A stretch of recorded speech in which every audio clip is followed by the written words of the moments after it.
हरे कृष्णा। पापांकुशा एकादशी एक ऐसी एकादशी जिसकी कथा सुनने मात्र से सभी पापों का नाश होता है। चाहे अनजाने में ही कोई छोटे से छोटा पाप क्यों ना हो गया हो, सभी का निवारण आज की कथा में है। आइए सुनते हैं पापांकुशा एकादशी व्रत की कथा। अर्जुन कहने लगे कि हे जगदीश्वर, मैंने अश्विन कृष्ण एकादशी अर्थात इंदिरा एकादशी का सविस्तार वर्णन सुना।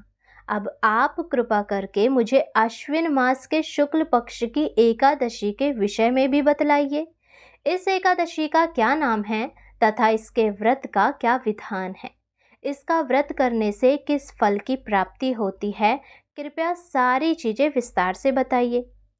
भगवान श्री कृष्ण ने कहा, हे कुंती नंदन, अश्विन मास के शुक्ल पक्ष की एकादशी का नाम है पापांकुशा एकादशी। इसका व्रत करने से सभी पाप नष्ट हो जाते हैं तथा व्रत करने वाला अक्षय पुण्य का भागी होता है। अश्विन शुक्ल पक्ष की एकादशी के दिन इच्छित फल की प्राप्ति के लिए भगवान विष्णु का पूजन करना चाहिए। इस पूजन के द्वारा मनुष्य को स्वर्ग लोक की प्राप्ति होती है। हे अर्जुन, जो मनुष्य कठिन तपस्याओं के द्वारा फल की प्राप्ति करते हैं, वह फल इस एकादशी के दिन क्षीर सागर में शेषनाग पर शयन करने वाले भगवान विष्णु को नमस्कार कर देने से मिल जाता है और मनुष्य को यम के दुख नहीं भोगने पड़ते। मनुष्य को पापों से बचने का दृढ़ संकल्प करना चाहिए। भगवान विष्णु का ध्यान स्मरण किसी भी रूप में सुखदायक और पाप नाशक है, परंतु पापांकुशा एकादशी के दिन प्रभु का स्मरण कीर्तन सभी कलेशों व पापों का शमन कर देता है।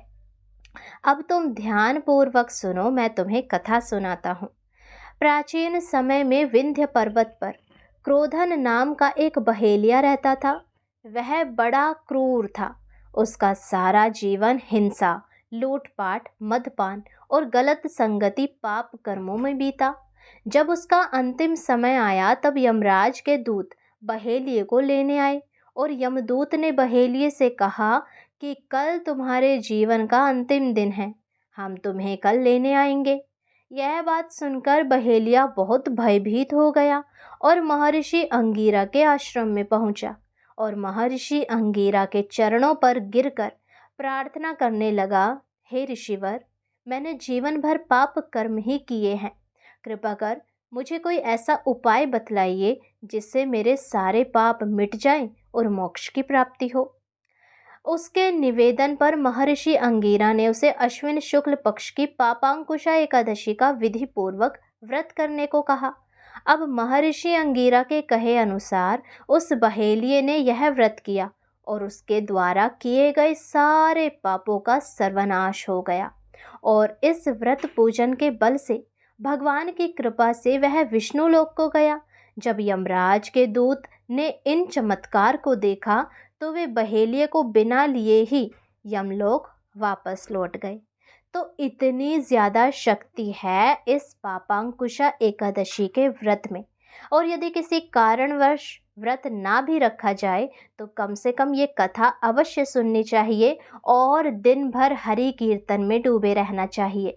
इससे भी निश्चित रूप से पापों से छुटकारा मिलता है। तो प्रेम से बोलो, जय लक्ष्मी नारायण। यदि कथा अच्छी लगी हो तो वीडियो को लाइक ज़रूर करें। राधे राधे, हरे कृष्णा।